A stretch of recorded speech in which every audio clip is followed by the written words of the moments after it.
Gentlemen and gentlewomen, welcome to Synth Wars. In today's episode, we will be discussing the Blue Lantern accented Asteroid bass drum versus the Blue Lantern Asteroid bass drum version 4 with the white face.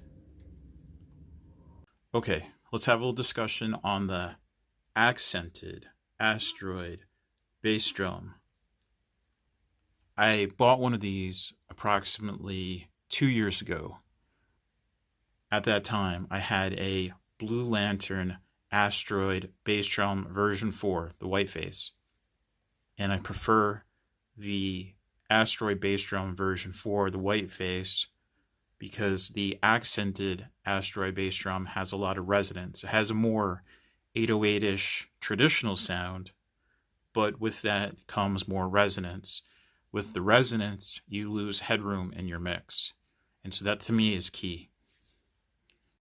I bought a accented Asteroid bass drum about 2 years ago. I thought it sounded a bit distorted in comparison to the Asteroid bass drum V4, the white face, and I sold it. I recently purchased another accented Asteroid bass drum, the newest version, and I think it sounds slightly better than the one that I had, or at the very least the same or similar, but I still don't care for it nearly as much as the Asteroid bass drum V4, the white face. Okay, so how does it actually sound? Enough hypotheses and discussion. Let's actually do some comparisons. So what we're going to use is the 4MS wave recorder, and I'm going to record the accented bass drum versus the Asteroid bass drum V4. Okay, up next, how does it actually sound in a mix? Enough speculation, discussion. Let's do some real-world comparisons. Let's do some headroom comparisons. We'll be using the 4MS wave recorder to do some headroom comparisons. Up first, the accented Blue Lantern Asteroid bass drum, the latest version. And you can see that all three LEDs are lit up on the 4MS wave recorder, including the third LED, the white LED, and that's lighting up fully. Up next, the Asteroid bass drum V4, the white face. And you can see all the LEDs lighting up there too. Well, the first three LEDs, including the white LED, and that's lighting up fully. Back to the accented, and once again the white face, and you can hear that the white face hits a little bit harder. You get a little bit more decibels out of it, which is nice when you need when you don't have a lot of headroom in a mix. That's key to what I'm doing. And again, the accented Asteroid bass drum. Okay, up next we have the accented Asteroid bass drum. We're going to go ahead and run that. Take a look at the parameters on that. Here's your decay. It's a fairly long decay.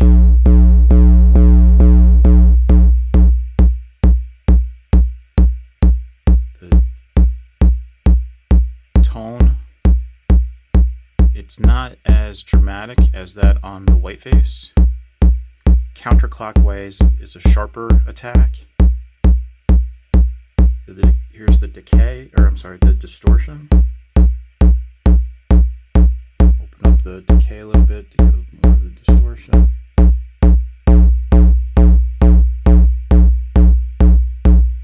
The distortion on the accented version is not quite as aggressive as on the V4 version, but still quite aggressive in general. It's like a tube distortion. The sweep is more of a fine frequency control, whereas the tune is more of a coarse frequency adjustment.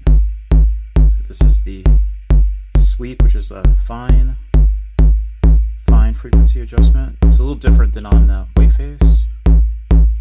And then the tune, which is a coarse frequency adjustment.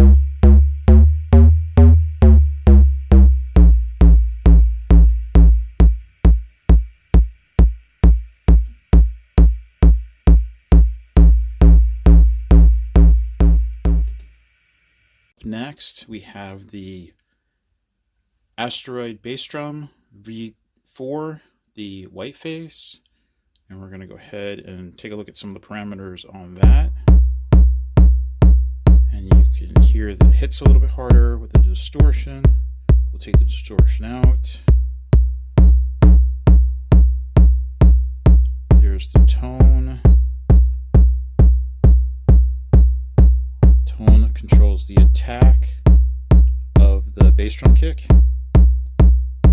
Here is the delay. Delay opens up the kick.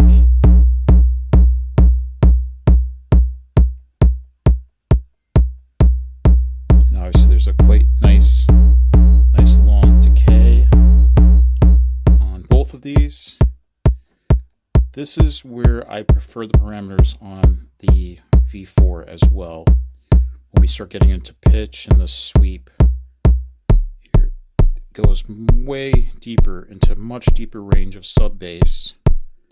So this deep sub bass territory doesn't seem that necessary until you start playing with the distortion. I'll show you that in just a second.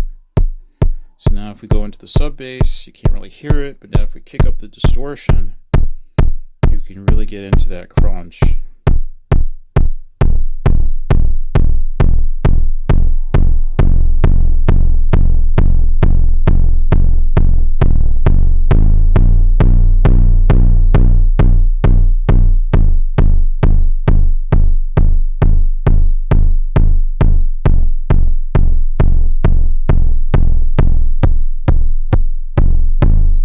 The sweep on the white face seems to offer a little bit more punch. Let's take out some of this distortion. We don't need it for this. Let's sweep it.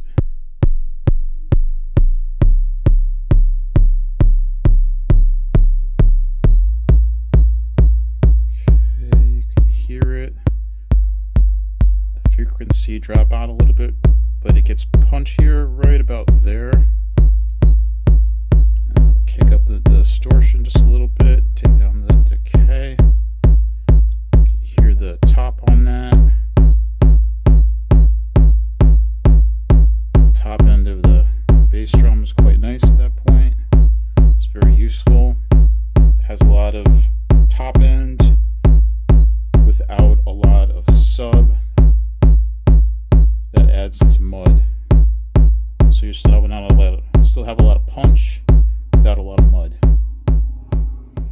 The first track I was trying to record, I used the accented Asteroid bass drum, but I ran out of headroom and I got discouraged with that, so I decided to use the Erica Synths bass drum 2 because that is more 909ish, has a nice distortion in it.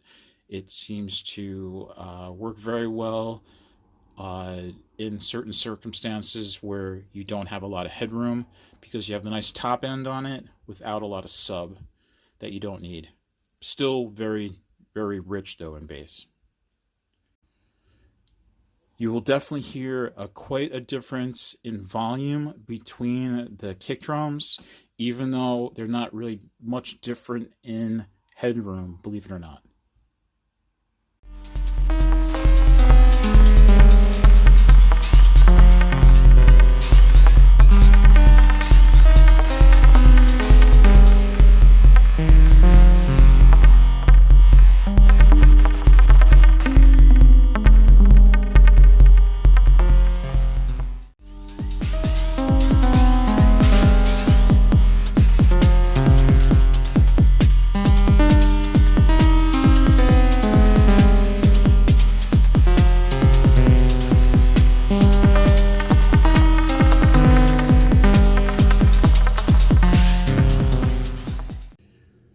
please like and subscribe to my channel. There are plenty of tracks on my channel that I use. The Asteroid bass drum version 4, the Whiteface, be in the description on the track itself.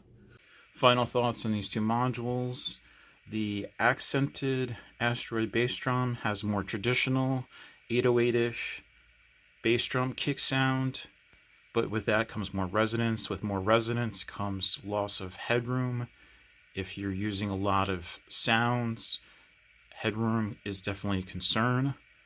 The Asteroid bass drum version V4, the Whiteface, hits harder, the distortion is a bit more aggressive, and you definitely have a much deeper range of frequency adjustment.